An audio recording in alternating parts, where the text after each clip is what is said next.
हम इस केमिकल तब्दीली को ज़ाहिर कैसे करें, पहले हमें ये नहीं पता था कि ये जो केमिकल तब्दीली हो रही है इसको हमारे पास कोई ऐसा सिस्टम होना चाहिए जिसमें हम इस केमिकल तब्दीली को, इस केमिकल चेंज को रिप्रेजेंट भी कर सकें। तो फॉर्चुनेटली, खुशकिस्मती के साथ आपकी जो केमिकल इक्वेशन है उसने ये आपका मसला हल कर दिया। आपका मसला वो बता देती, केमिकल इक्वेशन बता देती है कि कौन सा रिएक्टेंट किस रिएक्टेंट के साथ कितनी मास रेशो के मुताबिक रिएक्ट करता है और कौन सी प्रोडक्ट बनती है, कौन सी, ये आपको कौन बताता है? Chemical equation. गुड मॉर्निंग बच्चों, कैसे हैं आप सब?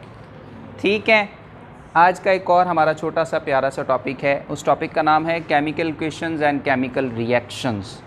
केमिकल इक्वेशंस एंड हमने आज देखना है कि केमिकल इक्वेशन किसे कहते हैं और फिर केमिकल रिएक्शन किसे कहते हैं और फिर वो किस किस टाइप के हो सकते हैं, उस केमिकल रिएक्शन को लिखा कैसे जा सकता है। केमिकल इक्वेशन की तरफ, प्रॉपर डेफिनेशन की तरफ जाने से पहले आपको पता होगा कि आपने अक्सर ये सुना होगा आपके इर्द गिर्द केमिकल चेंजेस हो रहे हैं, केमिकल चेंजेस हो रहे हैं। आपने अक्सर फोटोसिंथेसिस का नाम सुना हुआ है कि फोटोसिंथेसिस हो रही है पौधों के अंदर, पत्तों के अंदर। और उसमें क्या आपने सुना है जी, पौधे सूरज की रोशनी को जज़ब करते हैं और ग्लूकोज बनाते हैं। ये तो केमिकल चेंज हो गया जो उनके अंदर हो रहा है। ये जो केमिकल, एक और केमिकल चेंज आप जो घरों में अक्सर एक्सपीरियंस करते हैं, डेली बेस पे करते हैं। रात को दूध आपके पास मौजूद होता है, उसको थोड़ा सा गर्म करते हैं, गर्म करके आप उसको ठंडा करते हैं, ठंडा करके उसमें हल्का सा खट्टा डाल देते हैं, जैसे कल का पड़ा हुआ दही, उसका आधा चम्मच लगा देते हैं। सुबह उठ के देखते हैं वो जो दूध है वो दही बना होता है। केमिकल चेंज हुआ ना, क्या हुआ? केमिकल चेंज हुआ, केमिकल तब्दीली हुई। हम इस केमिकल तब्दीली को ज़ाहिर कैसे करें, पहले हमें ये नहीं पता था कि ये जो केमिकल तब्दीली हो रही है इसको हमारे पास कोई ऐसा सिस्टम होना चाहिए जिसमें हम इस केमिकल तब्दीली को, इस केमिकल चेंज को रिप्रेजेंट भी कर सकें। तो फॉर्चुनेटली, खुशकिस्मती के साथ आपकी जो केमिकल इक्वेशन है उसने ये आपका मसला हल कर दिया। आपका मसला वो बता देती, केमिकल इक्वेशन बता देती है कि कौन सा रिएक्टेंट किस रिएक्टेंट के साथ कितनी मास रेशो के मुताबिक रिएक्ट करता है और कौन सी प्रोडक्ट बनती है, कौन सी, ये आपको कौन बताता है? Chemical equation. तो फिर केमिकल इक्वेशन क्या हुआ? Chemical equation is the representing a chemical change in terms of symbols of elements and formulas of compounds. आपके पास जो भी केमिकल चेंज है, हो रहा है, उसमें एलिमेंट्स भी इस्तेमाल हो रहे हैं, उसमें कंपाउंड भी इस्तेमाल हो रहे हैं। केमिकल इक्वेशन क्या बताती है कि उन एलिमेंट्स की सिंबल्स को लिख के और कंपाउंड्स के फार्मूलाज को लिख के आपको एक छोटी सी स्टेटमेंट दे देती है जिसमें पता ये चलता है कि ये एलिमेंट था, इस एलिमेंट के साथ रिएक्ट किया उसने और ये कंपाउंड बना दिया। जैसे कि यहाँ पे एक मिसाल दी हुई है, एल्यूमिनियम है, ऑक्सीजन के साथ रिएक्ट करता है। पहला आपका एलिमेंट कौन सा है? एल्यूमिनियम। दूसरा एलिमेंट कौन सा है? ऑक्सीजन। ये दोनों आपस में इस 4:3 रेशो के हिसाब से रिएक्ट करते हैं कि एल्यूमिनियम के 4 मोल्स और ऑक्सीजन के 3 मोल्स, ये दोनों इस मोल रेशो के अकॉर्डिंग रिएक्ट करते हैं और एक कंपाउंड बनाते हैं which is aluminium oxide. Which is, पिछले टॉपिक में हमने इसका फार्मूला लिखना भी सीखा था, है ना? तो ये एल्यूमिनियम ऑक्साइड है। तो ये दोनों एलिमेंट्स हैं, उनको हमने उनकी सिंबल से रिप्रेजेंट कर दिया। हमें ये पता चल रहा है कि इस केमिकल चेंज के अंदर एल्यूमिनियम भी इन्वॉल्व है, ऑक्सीजन भी इन्वॉल्व है और उनसे जो चीज़ बन रही है वो एल्यूमिनियम ऑक्साइड ये है। This is called chemical equation. This is called. तो जब आप इसके रिएक्टेंट्स के और प्रोडक्ट्स के एटम्स की तादाद को बराबर कर देते हैं by putting the numbers before the symbols, before the compounds, तो उस इक्वेशन को हम बैलेंस्ड केमिकल इक्वेशन कहते हैं। क्या कहते हैं? अब हम देखते हैं कुछ रूल्स जो हम केमिकल इक्वेशन को लिखते हुए मद्देनज़र रखते हैं, उनको ज़हन में रखते हुए केमिकल इक्वेशन लिखते हैं। उन रूल्स में सबसे पहला रूल जो आपको आता है वो ये है कि chemical equation must obey the law of conservation of mass. Law of, Urdu में लिखा होगा कानून बकाए मादा, और ये हमने पहले भी पढ़ा है हमने। कानून बकाए मादा या law of conservation of mass हमें ये बताता है कि ना मैस को क्रिएट किया जा सकता है, ना मादे को पैदा किया जा सकता है, ना ही मादे को तबाह किया जा सकता है। A matter a substance can neither be created nor destroyed, ना आप किसी मैटर को पैदा कर सकते हैं ना उसको तबाह कर सकते हैं, बल्कि क्या होता है वो एक फार्म से दूसरी फार्म में चेंज हो जाता है, एक फार्म से दूसरी फार्म में तब्दील हो जाता है, कन्वर्ट हो जाता है, लेकिन उसको आप पैदा नहीं कर सकते और उसको आप तबाह भी नहीं कर सकते। ये है law of conservation of mass. जो पहला रूल है केमिकल इक्वेशन को लिखने का कि आपकी केमिकल इक्वेशन को law of conservation of mass के अकॉर्डिंग होना चाहिए।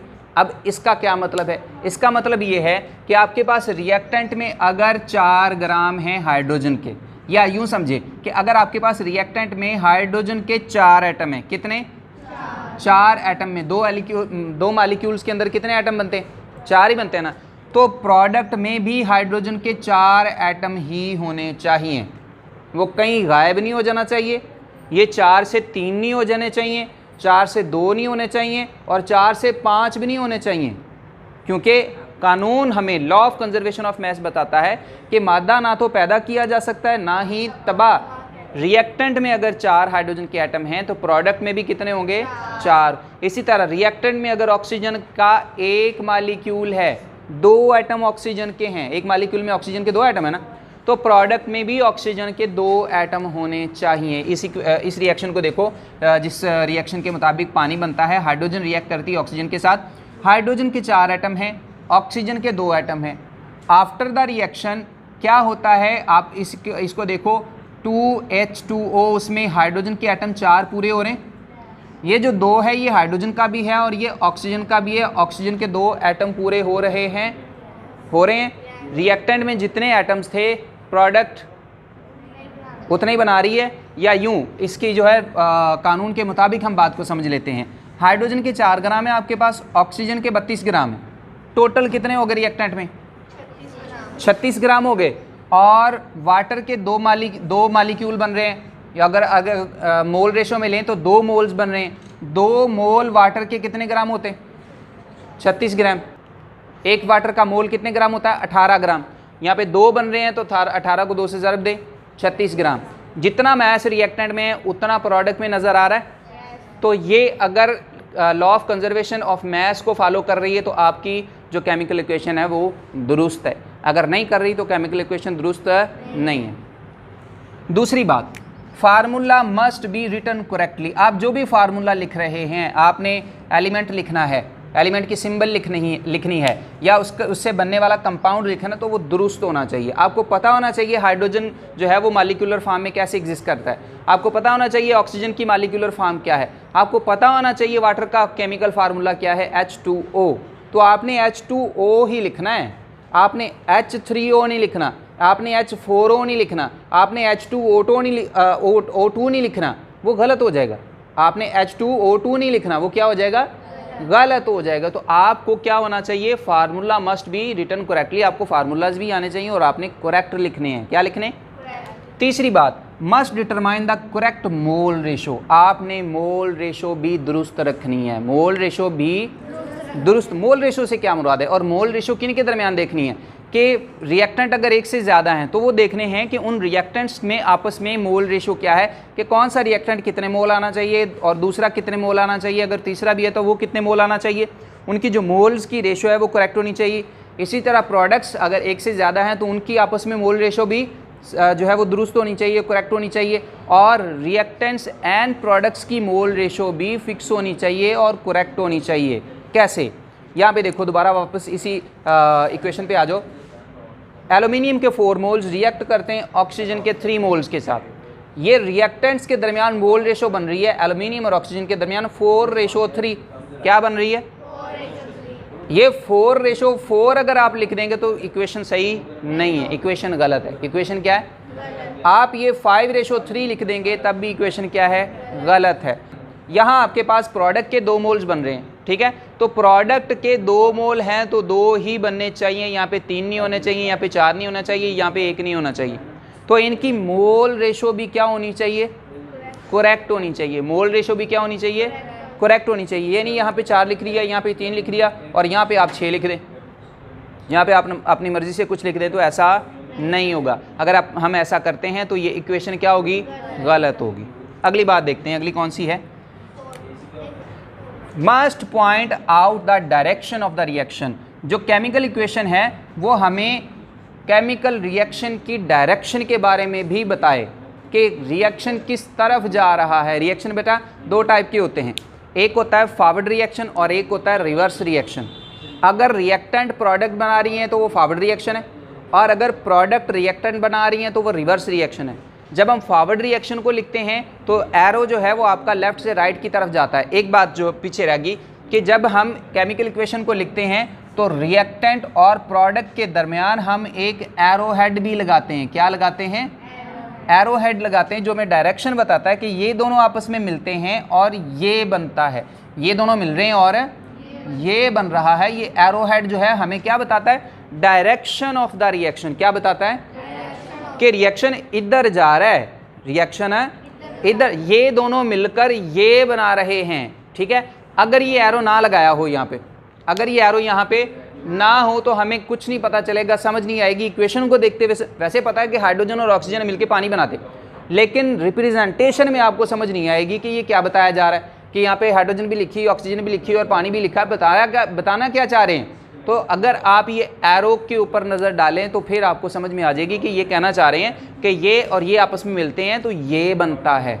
ठीक है, तो ये जो आपका केमिकल इक्वेशन है उसको डायरेक्शन ऑफ द रिएक्शन भी बतानी चाहिए। और रिएक्शन आपके पास जो है वो दो तरह के, जैसे मैंने आपको बताया फॉरवर्ड और रिवर्स, और ऐसे रिएक्शन होते हैं। इसकी दो टाइप और भी बनती हैं। एक रिएक्शन होते हैं इरिवर्सिबल, जिनको आप रिवर्स ना करवा सकें, और एक रिएक्शन ऐसा होता है जो रिवर्सिबल होता है। वो आगे इसकी मिसाल भी लिखी हुई है, वो भी मैं आपको डिस्कस करूँगा। रिवर्सिबल ऐसा रिएक्शन है जो रिएक्टेंट से प्रोडक्ट बना रहा होता है और वही प्रोडक्ट दोबारा रिएक्टेंट भी बना रही होती हैं, तो इस तरह के रिएक्शन को हम रिवर्सिबल कहते हैं। तो उसका एरो हेड हम ये इस्तेमाल नहीं करते बल्कि ये इस्तेमाल करते हैं। इस पॉइंट पे आते हैं, फिर देखते हैं। तो पॉइंट नंबर 4 है must determine the direction of the reaction.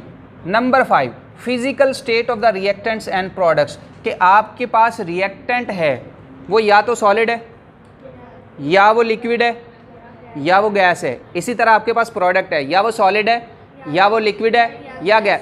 चौथी एक और चीज़ होती है, या वो आयनिक कंपाउंड है, वो पानी के अंदर हमने उसका सॉल्यूशन बना रखा है। आयनिक कंपाउंड है, पानी में हमने उसका सॉल्यूशन बना के रखा हुआ है। अगर आपका कोई भी रिएक्टेंट या प्रोडक्ट सॉलिड होता है तो उसके नीचे सब्सक्रिप्ट के तौर पे हम ऐसे लिख देते हैं। क्या लिख देते हैं? ये अक्सर आपने रिएक्शंस में देखा भी होगा, और आप सवाल भी करते हैं कि सर ये नीचे एस क्यों लिखा हुआ है, ये ए क्यों लिखा हुआ है, एल क्यों लिखा हुआ है, जी क्यों लिखा हुआ है। तो वो उनकी फिजिकल स्टेट को बता रहा होता है। क्या बता रहा होता है? अगर कोई भी आपका कंपाउंड लिक्विड है तो वहाँ पे एल लिखा होगा सब्सक्रिप्ट के तौर पे, अगर वो गैस है तो जी लिखा होगा, अगर वो सॉल्वेटेड आइंस हैं। क्या हैं? ऐसे आइंस जो कि वाटर के अंदर हैं। किसके अंदर हैं? तो फिर वहाँ पे ए क्यू लिखा होता है। क्या लिखा होता है? ऐसे रिएक्शंस जो पानी के अंदर होते हैं वहाँ पे ए क्यू लिखा हुआ होता है।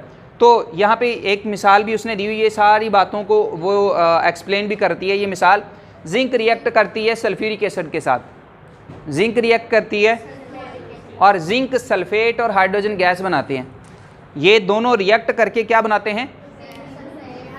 Zinc react with the sulphuric acid and produce zinc sulphate and hydrogen gas. यहाँ पे देखो, जिंक का 1 मोल है, सल्फ्यूरिक एसिड का भी 1 मोल है, तो इनके दरमियान मोल रेशो क्या है? 1:1। जिंक सल्फेट और हाइड्रोजन का भी 1-1 मोल है, इनके दरमियान मोल रेशो क्या है? 1:1। एक तो ये हमें रेशो को भी बता रहे हैं कि जिंक अगर आपके पास 1 मोल है, सल्फ्यूरिक एसिड 1 मोल है, तो उससे जिंक सल्फेट भी 1 मोल बन रहा है और हाइड्रोजन भी 1 मोल बन रही है। आपको मोल रेशो भी वाज़े समझ में आ रही है।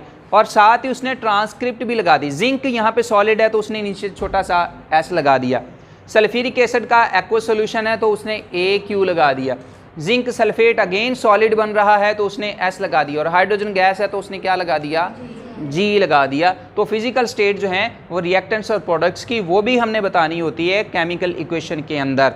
और एक और बात जो मैं पहले कर रहा था कि रिएक्शन, हमारा जो टॉपिक है ना वो chemical equation and chemical reactions हैं। तो केमिकल इक्वेशन के बारे में हम बात कर रहे हैं, तो साथ में जो केमिकल रिएक्शन है वो भी देख लेते हैं। केमिकल रिएक्शन इरिवर्सिबल होता है अगर वो रिवर्स ना हो, और दूसरा होता है रिवर्सिबल, वो रिवर्स भी होता हो, यानी कि जिन रिएक्टेंट से प्रोडक्ट बन रही है, वो प्रोडक्ट रिएक्टेंट्स भी बनाते हों, वो प्रोडक्ट रिएक्टेंट्स भी बना रहे हों, और ये दोनों काम साथ साथ चल रहे हों, दोनों काम साथ साथ चल रहे हों ऑपोजिट डायरेक्शन में with the same rate.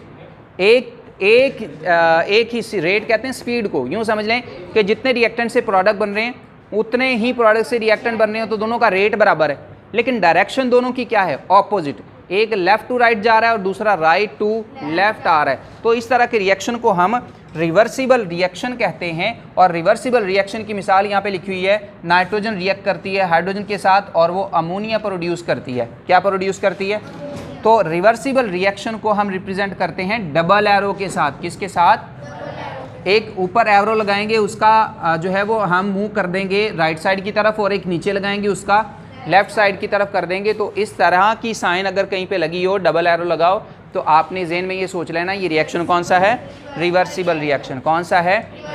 Reversible reaction है। और कुछ ऐसे रिएक्शंस भी होते हैं, कुछ ऐसे रिएक्शन भी होते हैं जो आइंस के दरमियान हो रहे होते हैं। किन के दरमियान? तो हम आइंस वाले रिएक्शंस को भी केमिकल इक्वेशन से शो कर सकते हैं। आइंस वाले रिएक्शन को भी केमिकल इक्वेशन से शो कर सकते हैं। जैसे यहाँ पे हमारे पास सिल्वर नाइट्रेट है, ये रिएक्ट करता है सोडियम क्लोराइड के साथ, और सोडियम सिल्वर क्लोराइड बनाता है, और उसमें सोडियम हम आपके पास आयन और नाइट्रेट का आयन बनता है। इसमें एक्चुअल में रिएक्शन किसके दरमियान होता है? ये सिल्वर के आयन के दरमियान, सिल्वर के आयन के दरमियान, और ये क्लोरीन के आयन के दरमियान रिएक्शन हो रहा होता है। तो ये दो आयन्स ने, ये पॉजिटिव आयन है, ये नेगेटिव आयन है, इन्होंने रिएक्शन करना होता है आपस में। इसको आप पानी में एक्वा सोल्यूशन बनाते हैं, इसका भी एक्वा सोल्यूशन बनाते हैं, दोनों सोल्यूशंस को आप मिक्स कर देते हैं। वहाँ पे सिल्वर के आयन्स भी फिर रहे हैं, वहाँ पे क्लोरीन के आयन्स भी फिर रहे हैं। रिएक्शन आयन्स के दरमियान हो रहा है। किसके दरमियान?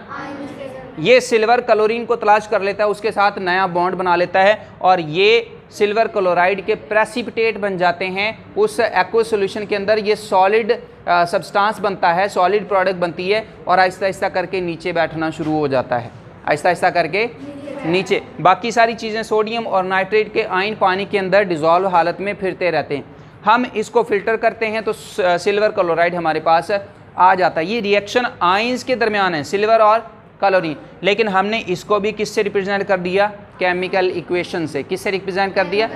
तो केमिकल इक्वेशन जो है वो आपके वो वाले रिएक्शन जिनमें आयंस इन्वॉल्व हो रहे होते हैं उनको भी रिप्रेजेंट करने के लिए लिखी जाती है। कोई सवाल है बेटा इससे रिलेटेड?